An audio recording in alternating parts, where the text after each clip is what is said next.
Oh, what's going on, everybody? Welcome to the Week 11 show of the Prime Points here on RotoGrinders. Joined, as always, by my good friends over at fantasypoints.com. We got Jake Tribbey. We got Graham Barfield. Graham, what is going on? Fun Week 10. We got Kyler Murray's back in our lives, running fast. I was not expecting that, but he's interesting to talk about. We got the Cardinals.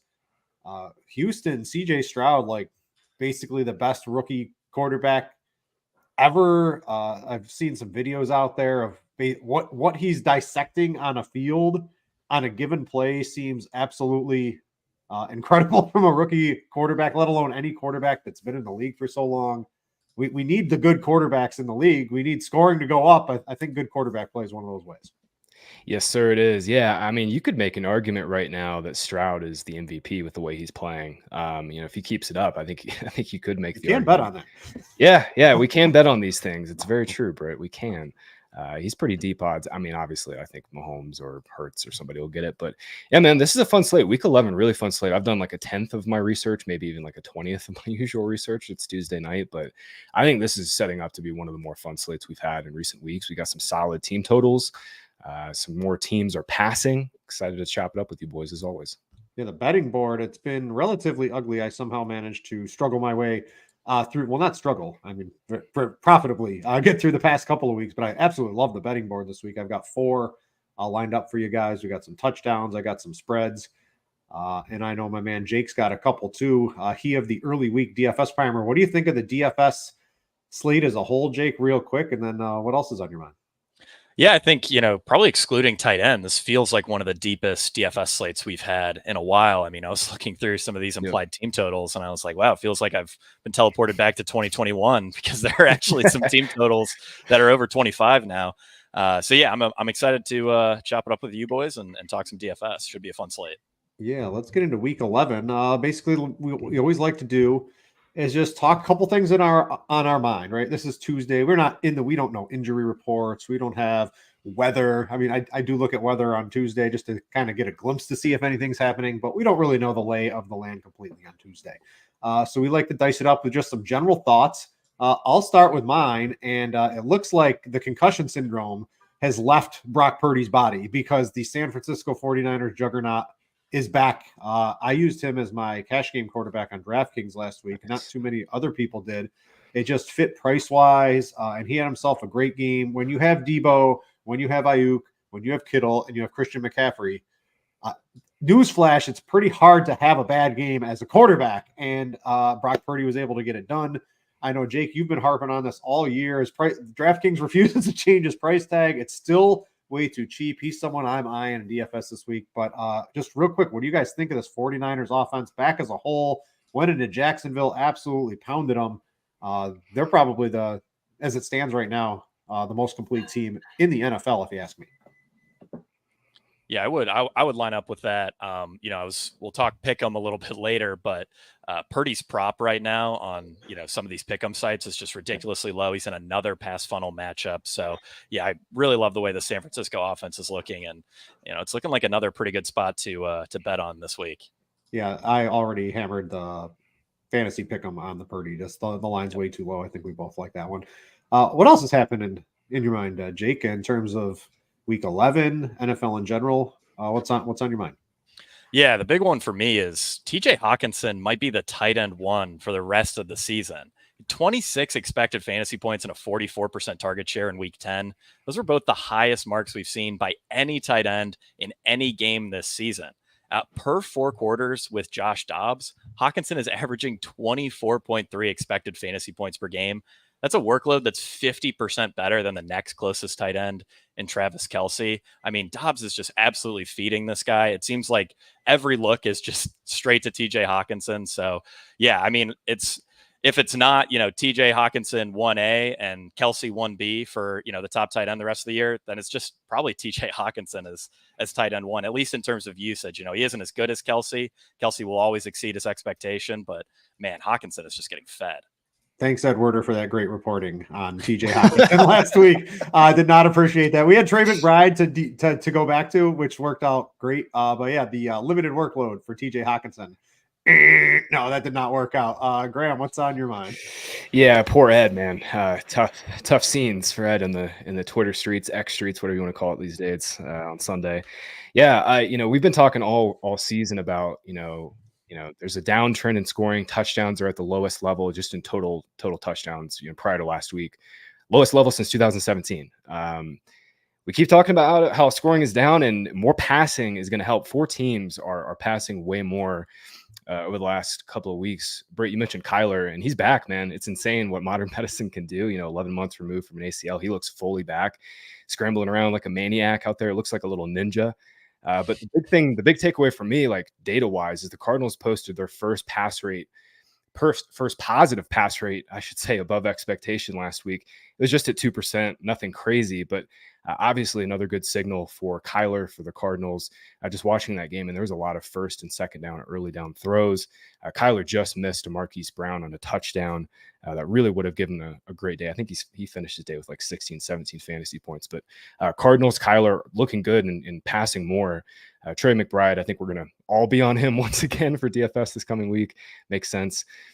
3 more teams, though: Washington, Dallas, Houston, all passing way more in recent weeks. Like Washington has just like got their pedal all the way pushed down here. They rank first, third, and first in pass rate over expectation over the last 3 weeks. Prior to the last 3 weeks, they were like top 5, top 6. They've just gone all in, just completely abandoned the run game. Dallas, I was just talking about this for the last couple of weeks. Dallas's pass rate has just gone through the roof. Dak's playing at a career best level. Just watching the game last week, it was dot after dot. Like he had the bad pick, but his accuracy right now is just on another level, and they're passing at the 4th highest rate. Only the Bengals, Chiefs, and Commanders are passing at a higher rate over the last 6 weeks. And obviously we got Houston. Jake, you were all over this last week. I think we were all on this last week. Texans passing more, 5th and 10th in pass rate over expectation in their last 2 games. First time this year they've been above expectation in pass rate in back-to-back games. Devin Singletary had a great game last week, obviously. I think he's going to be their kind of bell cow moving forward. I think Dameon Pierce will get benched moving forward. But that being said, Texans are just wheels up here, man. And again, good game. Cardinals, Texans this week. There's a lot of hot games. Jake, you were talking about it earlier. There's quite a few pretty strong implied totals, especially compared to the last 3 to 4 weeks, what we've been dealing with. Yeah. You mentioned Washington. I bet Sam Howell. It was plus 1,200 to lead the league in passing yards last week. That was on Scores and Odds. It's been a week, so I'll throw it out here too. I think you can still get it around that plus 1,200. Dude's chucking for 300 yards every game, and I believe he leads the league in passing yards as it stands right now. So, really like that. They do have a bye, but yeah, I mean, I could get there for sure.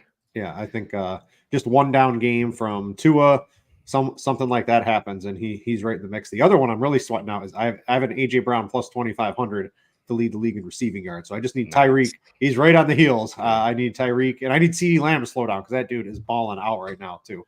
But I'm sweating that one right now as far as some season-long props. All right, let's get to our stand segment. Basically, this is a tease we'll do to keep you hanging around for the rest of the show. But maybe you can sort of gleam into. I tend to come at it from a sports betting angle. And the stand I'm taking this week is there's one of the best quarterbacks in the league is just a 3-point favorite going up against one of the worst quarterbacks in the league. I couldn't believe this line when I bet it. And then I bet it again, and I think I bet it again. So I really do like this bet. I'll talk about it in just a little bit. And I'm 19-8-1, I believe, is my record on basically spreads, over-unders, a couple of props thrown in there. But a pretty good record. Might want to stay tuned for that one. Jake, what's your stand this week? Yeah, so we got a great game Thursday night, and I think one of these teams that's playing Thursday night is just getting a little too much disrespect from current market lines. We'll talk about that a little bit later. All right, Graham, what are you looking at? Yeah, great game Thursday night, man. Bengals, Ravens, wild game too. If the Bengals lose, they'll be dead last in the division. Just absolutely insane, especially given the comeback Burrow's made. Sticking with that game. There's a touchdown bet in that game that I really, really like. I think we'll get some solid closing line value on it, and it's a player that has a ton of upside. So excited to talk some bets in a bit. The Steelers just, I don't understand. Mike Tomlin is a wizard in winning games because the Steelers, they should maybe not be winless, but they should maybe have 2 wins. But they don't turn the ball over. They get the turnovers. They've had a lot of lucky things go their way. The running game is actually picking up a little bit. Not sure I'm a true believer in all that, but the Steelers they are the Vikings of this year in terms of running hot. Maybe they'll come a little bit crashing down to earth. Got to wait till next season for that. All right, let's talk DFS. Jake, you always write the early week primer over on Fantasy Points. I'll bring that up for the people here.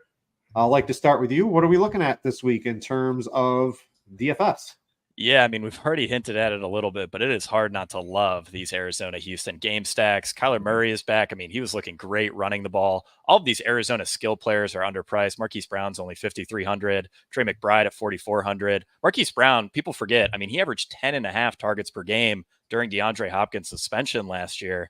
And on the Houston side, they're facing one of the best schedule-adjusted matchups with this Arizona defense in the quarterback position, at running back, and at wide receiver. Tank Dell is way too cheap at 5,900 after back-to-back weeks with top 4 usage at his position. Now, you could argue, some of that usage he may have gotten a usage bump because Robert Woods missed a game, Nico Collins missed a game, but, rookie wide receivers do tend to be far more productive in the second half of their rookie season. We may just be seeing Tank Dell emerge as an alpha.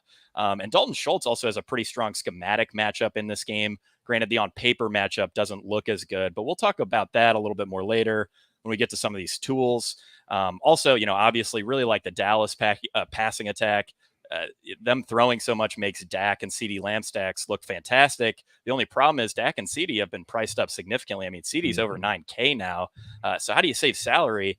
Jalen Tolbert is kind of an interesting punt option, 63% route share in week 10. That's his highest route share of the season in a game where both Brandon Cooks and Michael Gallup were active. Tolbert has 5 targets in back-to-back games. He's only 3,300 on DraftKings. So, he could be an interesting way to save salary in Dallas stacks. And then I had to throw out a Galaxy Brain play for the Tuesday show. Jameson Williams had a season high route share in week 10. And I do think this matters a lot to a guy like Dan Campbell. He had a fantastic block on David Montgomery's 75-yard touchdown run. Dan Campbell, he really loves it when you put your hand in the dirt. Jameson Williams might get rewarded for, laying a couple defensive backs out on David Montgomery's touchdown run. Yeah, what do we think is going to happen in that backfield? Because it looks like Gibbs.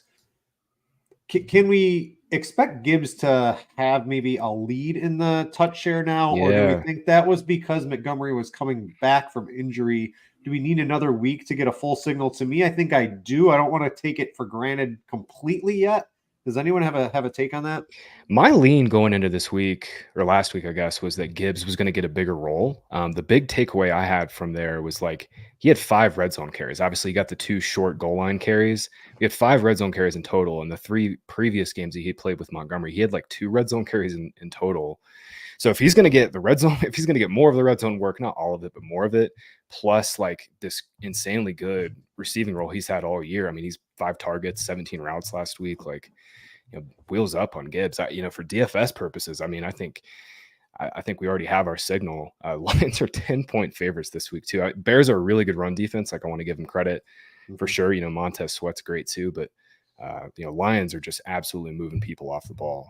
So I think Gibbs might be contrarian this week. If people are fading him based on matchup, based on one more week, I think Gibbs might be a really strong play again. All right, Graham, why don't you keep rolling? What are you looking at in terms of DFS this week? Jake, love the Tank Dell call. Just looking at some of the first read stuff at Fantasy Points data this week, Dell got 45% of the first reads. Absolutely insane. He basically at this point is he's the number 1 in the offense, and the whole passing concepts kind of revolve around him. It's absolutely wild how talented this guy is. A few other things. I think I talked about it at the top. It's Trey McBride week again. Maybe this is the 3rd, 4th time I've talked about this, but he's just way too cheap. Love that call. We got to talk through these Dolphins running backs, and I want to get your guys' take on this too. But we're going to get Devon Achane back this week. It seems like Mike McDaniel is he's kind of hinted that this injury really wasn't that big of a deal. He's not said he's full go, but he should be full go this week. So I'm expecting it to be a 1A, 1B type of situation. Jake, what do you think, man? What do you think the backfield will look like this week? Yeah, that was my thought too. I thought that comment was really encouraging. And if I remember correctly, right before they put him on IR, they basically said it was kind of 50-50. We could have kept him off IR, it might've been a 3-week thing. So, that's a pretty good sign that, Achane's workload, here in week 11 could be, what it was previously, which, makes him a great play at 6,600. I mean, Price is the RB9. That's pretty nice. Yeah, I think it's going to be interesting to see how it all plays up. I don't know, 66, the running backs. This is something I was going to talk about. The 5 to 6K tier at running back. It's loaded again. Do we even need to spend up? We'll have to see if there's any coach speak. But if it's a 50-50 split, let's say that's what our projections, everything comes to at the end of the week. Is A-Chain a startable cash game play against the Raiders? He's got a ton of upside, man. And I was looking at this, obviously small sample stuff, 3 games, weeks 3 through 5. But I mean, he outsnapped Mostert 65 to 30% inside the 10, 7 carries, 4 targets. I mean, that's just this offense is just going to continue to obviously, just give so many layup touchdown chances. I don't know about cash, but again, it's Tuesday.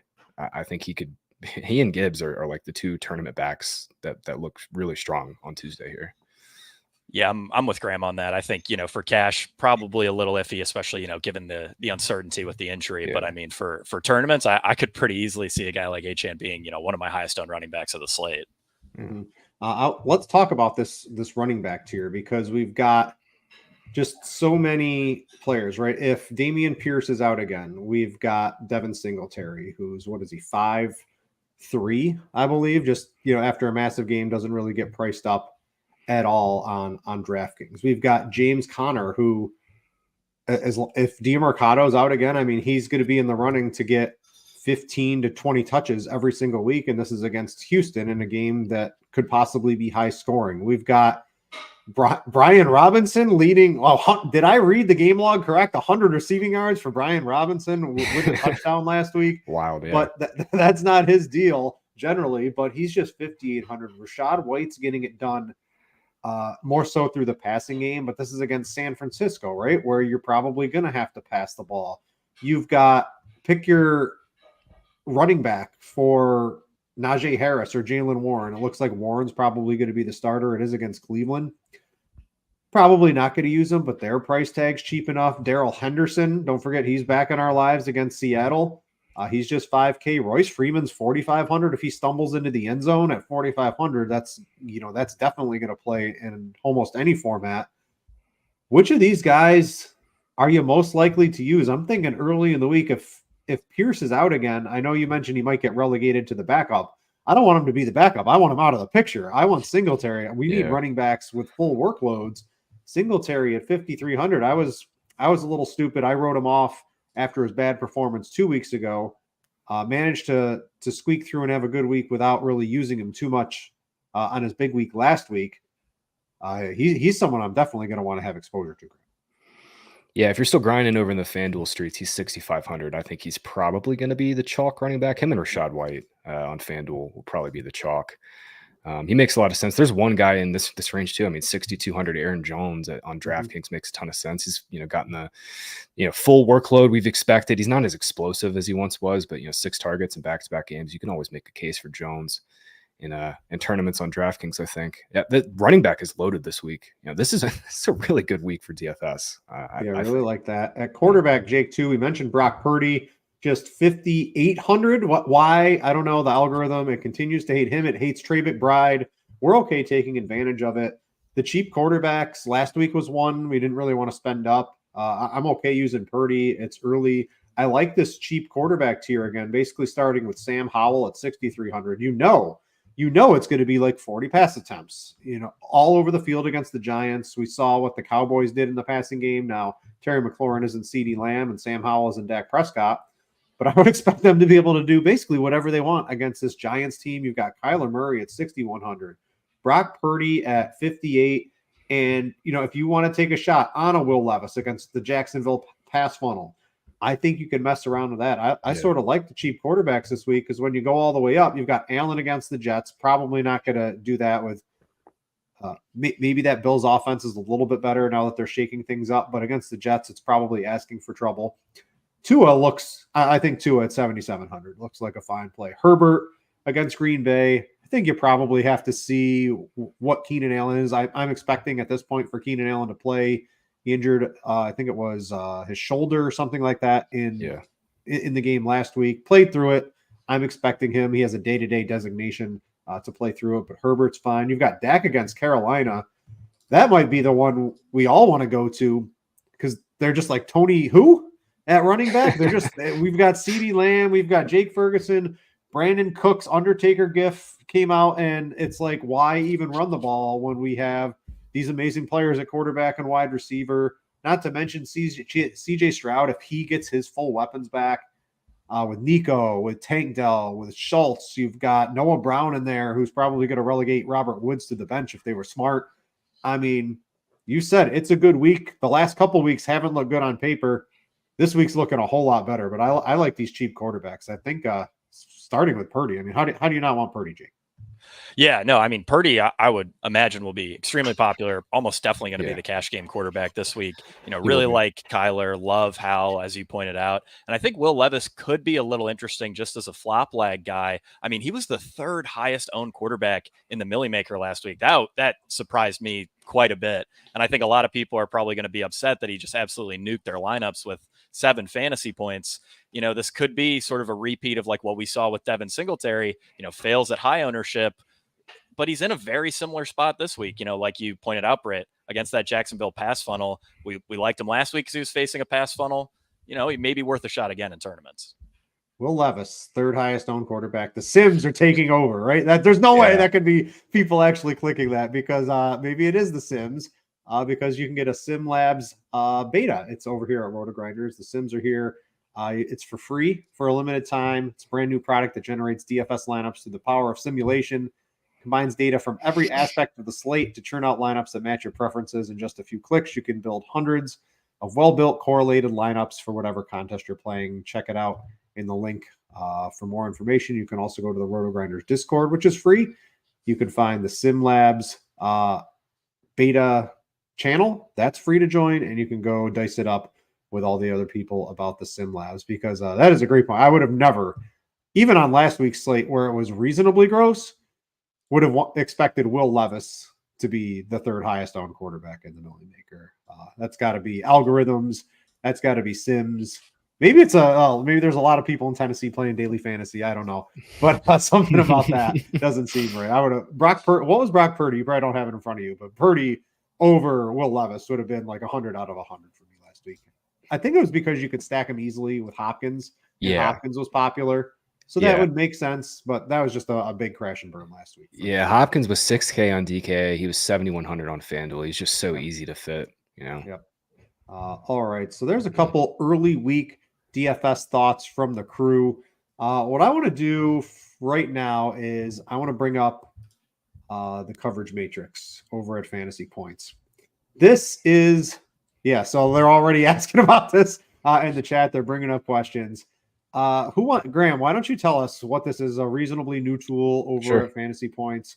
Looks at coverages, a bunch of other stuff. Tell us what it is, and let's dig into a couple of matchups this week that might be exploitable based on coverage tendencies, based on which wide receivers do what against whatever teams are running. Sure, yeah. So this is our basically the data suites version and condensed down version of like everything you need to know about defensive coverages. We have a look at which teams are playing the highest rate of zone coverages, which teams are playing the highest rate of man, and how many fantasy points they're giving up on a per drop back basis on those coverages. And importantly, for DFS purposes, I mean, this is a weekly game, highly weekly game. And we have a bevy of data to kind of filter and sort through and take advantage of some of these splits. Jake, I know you and I have been all over this tool and just, trying to find as many like micro, like condensed edges as we can. This coming week, I mean, we can take a start, at the top. Panthers are playing the highest rate of zone coverage, tied with the Colts at 84%. I mean, obviously, CeeDee Lamb's the first read on everything, especially zone reads this coming week. Obviously, Dak, CeeDee Lamb stacks again. I think, Jake, you've been on this for a couple weeks now, man. Like Dak is just the nuts, tournament quarterback.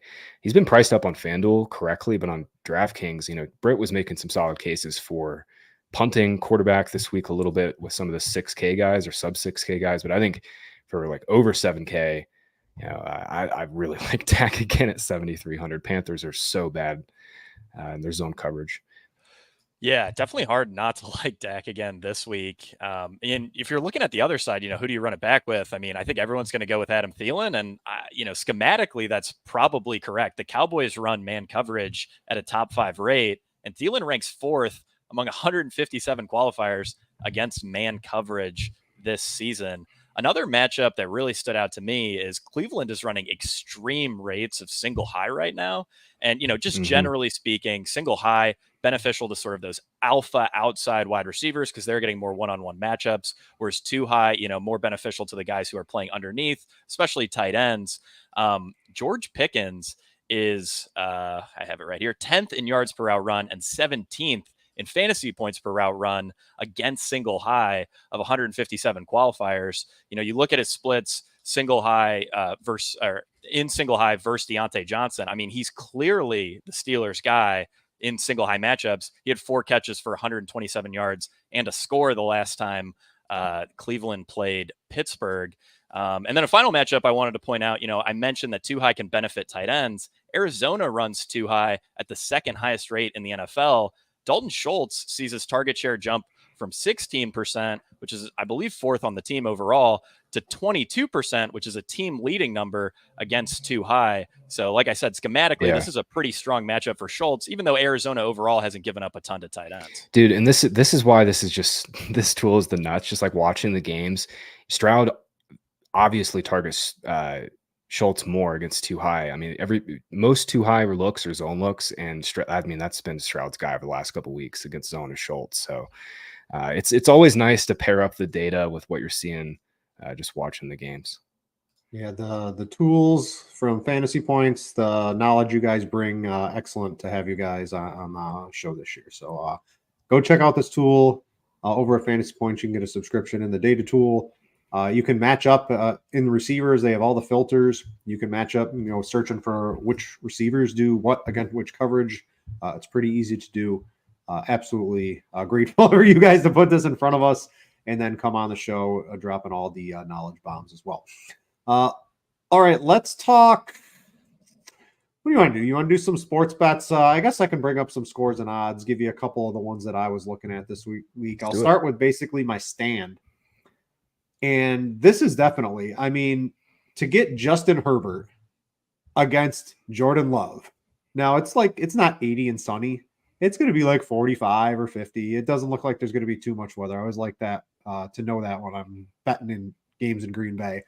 But this is absolutely atrocious line set up by the sportsbooks. I don't know how they come up with these. I would put this at like -4 or 5, or I'd probably even put it at 6 because I'm crazy. But I just think Jordan Love and the Packers have had a pretty horrible offense basically the entire season. Jordan Love ain't it. Receivers aren't really doing too much. Aaron Jones, as much as we might like him, he's not Aaron Jones from 2 or 3 years ago. They still give A.J. Dillon the ball way too much. And the Chargers are just able to score points at will. The Packers, they're averaging under 20 points a game this year. The Chargers at 26.5. But over the past 5 weeks, Packers scored 15.8 points against the Raiders, the Broncos, the Vikings, the Rams, and the Steelers, right? These aren't like the absolute world beaters of defenses. They can't score. And we know the Chargers can score even without Mike Williams, even without Josh Palmer. They've got Austin Eckler. I think they're going to have Keenan Allen. Keenan Allen's pretty tough. I expect him to play and pretty much be the Keenan Allen we expect. The defense can give up some points, but I don't know if the Packers can't do it against some of these other teams. I don't know if they're going to be able to do it against the Chargers. So this is basically my top bet of the week. The other one I'm going to throw at you before I'll let the other guys start talking is Jalen Hurts to get a touchdown. And Graham, we'll go with your touchdown score in just a minute. But Jalen Hurts is +120 to get a touchdown. He should not be plus odds. This should be at worst even money, if not like -110, -120. So to get it at +120 is a pretty big mistake from DraftKings, which is the only book that currently has it. So I would go bet this. He has 20 rushing touchdowns since the start of last season. Like it's insane. You might not realize that, but that's what he does. He had the week off. It's against the Chiefs. Chiefs have a good defense. So maybe the Chiefs limit their opportunities. But if it's like 2nd and goal from the 3, you know what they're going to do? Like 2 plays in a row, they're going to do the tush push, and Jalen Hurts is going to get into the end zone. I mean, it's unstoppable with what they've been doing. Other teams try to do it. It's not working. You've got that. And then you've got Hurts just scrambling on any random given play near the end zone to be able to get in as well. to get that at plus odds. A big mistake from DraftKings. By the time the weekends, this is going to be at best even money across most of the sports books, in my opinion. So there's two. I've got two more. This was just my touchdown score. Graham, let's go to one of your touchdown scores, because I went to go bet this, and it's at the book where I can't bet in New York, so I'm a little annoyed by it because these odds look really good. Well, you can come out here to Colorado, just take a quick trip. Quick trip, load up the account, and fly back. There you go. Only a 4-hour flight. That's not too bad. The weather's beautiful. It's gonna be 60s. Come on, man. Yeah, I'm all over Keaton Mitchell anytime touchdown plus 333 at Bet365. You can get it at Caesars. Sorry, I was just looking. You can get it at Caesars at 260 right now. I think they're just going to put him in a little bit bigger of a role. Like, who's to say they're not just going to treat him as their Devon Achane? And I was just saying, Achane was kind of in weeks 3 through 5. He was the Dolphins' red zone back. I think there's a realistic possibility the Ravens do a similar type of deal with Mitchell. And, the whole thesis is like, Lamar's not running at the goal line anymore. Ravens have a really strong implied total. I think it's the 6th highest on the slate at 25 points. Somebody has to score these touchdowns, and Lamar's not running near the goal line as much anymore. Mitchell is obviously super explosive. He's got the long play potential. Plus 333 over at Bet365 was just too much juice. I think when this closes, it'll probably be maybe 200. That's what I would expect. If Devin Singletary can have a good game, I mean, the Ravens running back should be able to run all over Cincinnati. Bengals have obviously been a defense we've been targeting all season. I mean, by yards per carry allowed, explosive run rate, they've not been good all year. So I really like Mitchell in this game. I'm probably going to be betting his rushing over. I almost bet it last week, but like a donkey, I didn't take it at like 21.5. I think it'll probably open at like 33.5, and I'll probably have that too. It might even be open. I'll take a look in just a second. What's he at Prize Picks? That's usually a good let's see, or you can corollary. You can find all this on Scores and Odds really quick. So it's not, it doesn't look like it's open. No props. Yeah. On Prize Picks, I don't know. I don't believe I saw it yet, so that'll probably come up once. Yeah, books might be scared to post Mitchell props. That'll be one maybe on Wednesday night. We'll see we'll see what that is. Jake, it looks like you're eyeing a couple of spread picks. Let's get to those. I'll round out with a couple of my picks as well.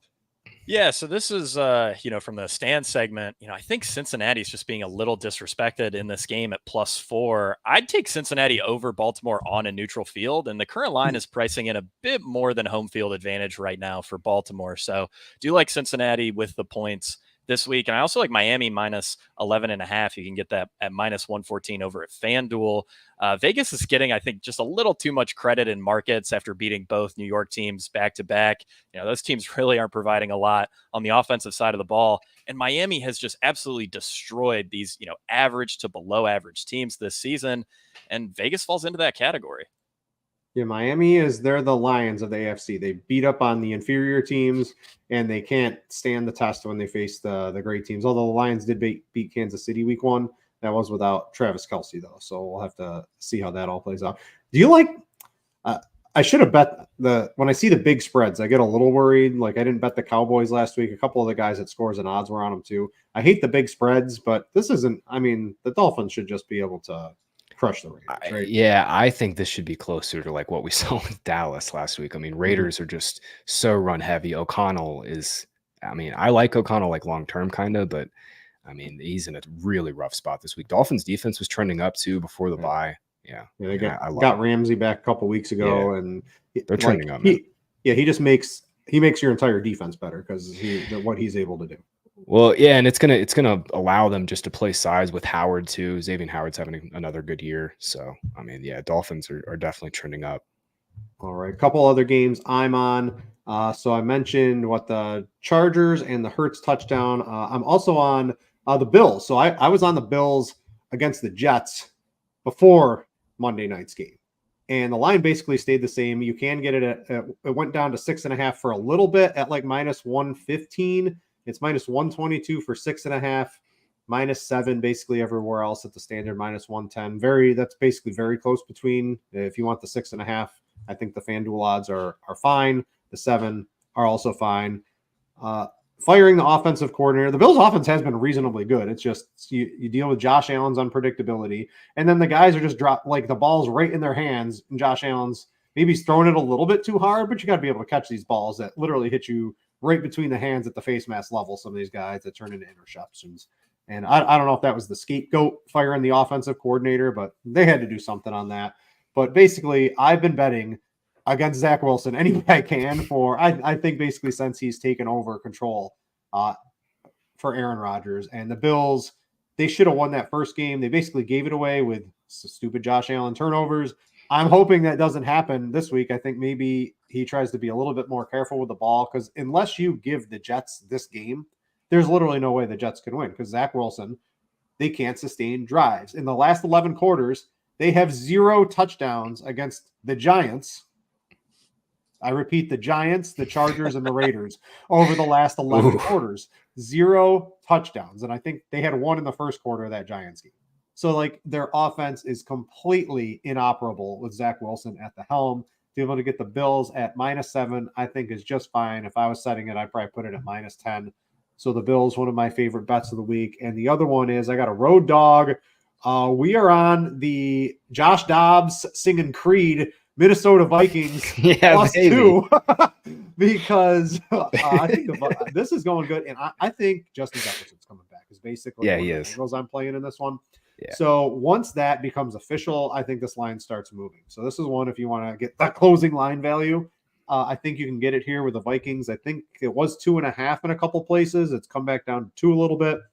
But I don't know. I just think the Vikings with Justin Jefferson, with how TJ Hawkinson's getting the ball, Joshua Dobbs is playing about as good as you can get. It's absolutely insane to me that first the Browns let Josh Dobbs get away, and then Arizona lets him get away for literally nothing, right? When he's shown he's like a capable NFL starter. You shouldn't give NFL starting quarterbacks away for literally nothing. I don't understand what some of these teams are doing, but the Vikings were more than happy to take it. Brett, I was saying this on my podcast yesterday. There's a legitimate chance that Dobbs is their starter next year, and they got him for free. They'll have to pay him like $20 million, but you don't have to pay Kirk Cousins $50 million, right? I mean, the way they're trending right now, I mean, there's no chance, unless they trade up, obviously, there's no chance they're going to have like a top 10 pick. You know, I mean, Dobbs bring Kirk back. Dobbs is playing awesome, man. Like, would you rather double, if you had to pay Kirk Cousins double again for a single year, would you pay him over Dobbs? I know it'll be a legitimate debate for O'Connell and Spielman and those guys, man. But yeah, getting Jefferson back with like Dobbs is playing really, really well, and then all these pieces, Addison. I mean, man, layer in all those pieces, it's hot, man. Dobbs is legitimately good, and the way he's extending plays with his legs. O'Connell's really sharp. He called a couple of design plays for him, a couple of design runs. I expect that to continue too. Like Dobbs is legitimately a good fantasy quarterback. Jake, actually, I was gonna pose this in Discord, in like our company Discord. I'll just ask you, who would you rather have rest of the year for fantasy, Justin Fields or Josh Dobbs? Like, provided Fields' hand is good. They're kind of the same guy, right? They're pretty close. I think Dobbs' floor is probably a little better. He seems to bring a little more consistency to the table, but I for like a DFS tournament, I think I'd rather play Fields. In season long, I kind of lean Dobbs. Yeah, I know, dude, Dobbs. Right? He's got a better coach, better weapons. Yeah, I mean, he's the better quarterback. Yeah, for fantasy though, Fields' ceiling is just insane, like you said. Yeah. Insane. Dobbs gets passed around like hot garbage by the league. It's just absolutely ridiculous. I hopefully he gets his bag at the end of the season. He's the new Ryan Fitzpatrick. Like, he's the QB mercenary that nobody wants, and he plays well everywhere he goes. Hopefully like you said, hopefully he finally gets some respect here. Yeah, but I think the Vikings are the better team, and the Broncos, they still, I mean, it's a home game, but they played Monday night and they got to travel all the way back, right? And the Vikings get an extra day of rest. I think the Vikings are the better team, better coach, better offense, better quarterback, better receivers, better offense for sure. The Broncos defense is probably on the uptrend after an absolutely, like, literally historically horrible opening 4 or 5 games. They've tightened it up a little bit, but I like the Vikings here +2. So to round that out, Vikings, Chargers, Bills on the spread, and go get that anytime Hurts touchdown at +120. All right, let's round out the show with some fantasy pick'em. Let's go to Jake. We're both on Brock Purdy. What is he? 233 on underdog, 237 passing yards on Prize Picks. I used him on Prize Picks because I liked a couple of the other ones over there. Basically, they had Debo and I want to play Debo this week because that's what the coverage matrix is telling me to do. So why don't you talk about that and anything else you're looking at on Underdog? Yeah, that Debo line is fantastic. I don't think it doesn't look like Underdog has Debo props listed yet, but yeah. So I love, like you said, love Purdy over 233.5 passing yards. Also got Brandon Ayuk over 58.5 passing yards. We mentioned earlier, San Francisco offense looks fantastic, and they're faced with another pass funnel. I mean, the Purdy at 233 is just absurdly low. Like, this will probably be my biggest prop bet of the year if sportsbooks open that his passing prop anywhere near that. And then, going with a little more correlation here, got CJ Stroud over 249.5 passing yards and Tank Dell over 49.5 receiving yards. Houston seems to have finally come around to throwing the ball. And like I noted earlier, this is a fantastic schedule adjusted matchup for both Stroud and Tank Dell. And, again, I think, their sports books and, pick'em sites might be a little down on Dell because his recent production came with, Robert Woods out of the lineup, Nico Collins out of the lineup, but he may just be an alpha. He might just be their wide receiver one, and 49.5 just feels way too low for him. Kenny, what is he, 5'8"? I'm taller than Tank Dell, but can he be an alpha at 5'8"? Yeah, it's the new NFL. I think you can in the new NFL, right? Yeah, you can. I mean, like I was saying earlier, in terms of just like concepts, Dell's their guy. I mean, everything layers off of him. It's incredible. He's 5'8", but he looks. It's like Devon Achane. He's stockier. He's not tiny, and he can get intermediate. He can get deep.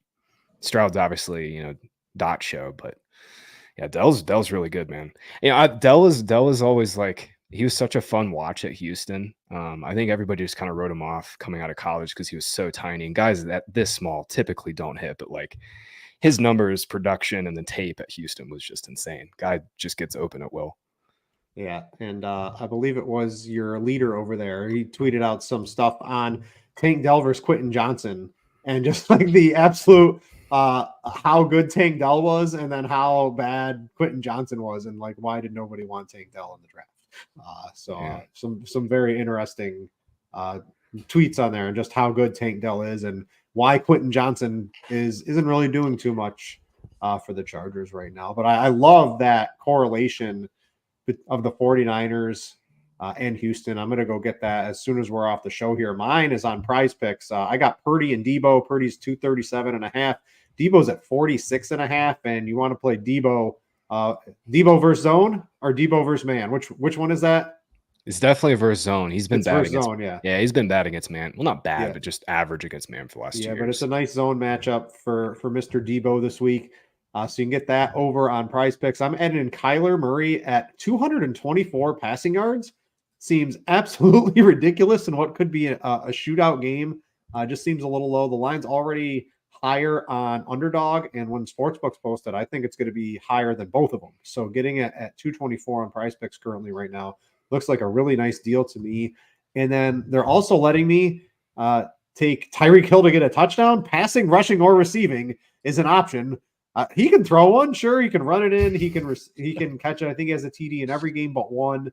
I would expect that to be, I don't know, minus 120, minus 130 when the sports books open out the line. So that's a reasonable value play as well over on Prize Picks right now. And Tyreek he is the guy when they get down there into the red zone, throw it into the end zone, and then also with the ability to break one on any single play against the Raiders, right? Like, that's probably going to happen too. So throwing in all of that with Mr. Tyreek Hill to get a touchdown on Prize Picks. Graham, you mentioned the touchdown for Mitchell for the Ravens. Anything else you're eyeing when the props might come out that like a line you might think might be a little off? Any guys you're particularly waiting for? Yeah, Keaton Mitchell over rushing yards will be interesting. I think I said 33.5 is what I'm expecting. Yeah, I'll be on that. Yeah, I just looking at some early sportsbook stuff. I was kind of thinking about betting Mark Andrews over receiving yards, but he's 53.5. That's a pretty good number for him. Bengals have been really bad defense against tight ends, and Andrews is obviously got some of the best upside. I was thinking about Andrews, but I think 53.5 is a pretty good number for him. But if you are playing some correlated pick'ems like Prize Picks, Lamar over with Andrews plus you can always make a case for Chase. Makes a ton of sense. The Thursday night game, guys, we finally have a good one to bet on. The last 4 straight have just been absolutely brutal to bet on. And a good Monday night too. We've got we do. Eagles and Chiefs. I like the Sunday night game too. I'm with you on Vikings. Vikings Bengals is a fun game. Russell Wilson's playing pretty well. So hopefully we get 2 good primetime games this week and not the total hot. That Thursday night game between the Bears and the Panthers was complete hot garbage. That's one, Brit, where you don't watch live. You watch the condensed 30-minute version. No, I unfortunately I did spend time watching that live, Graham, and I want my life back on that one. I want good NFL. I want good quarterbacks. I want points. I want scoring. I want fantasy points. That's what it's all about, right? I want touchdowns. I want to win my bets. I like to bet overs. That's what I want. Is that too hard to ask, Jake? No, I don't think you're asking for much. We're gonna get it this week. This is a great slate. Really, I really like this slate. Yeah, it's been fun dicing it up with you guys for week 11. Everyone have fun out there. Go check out the fantasy points. You can read Jake's article for early week DFS. You can go check out the coverage matrix, dig into coverage schemes and which receivers do what against the coverages, and just have a good time out there. For everyone at Fantasy Points, for Graham and Jake, I'm Britt. Thanks for watching, and we out you.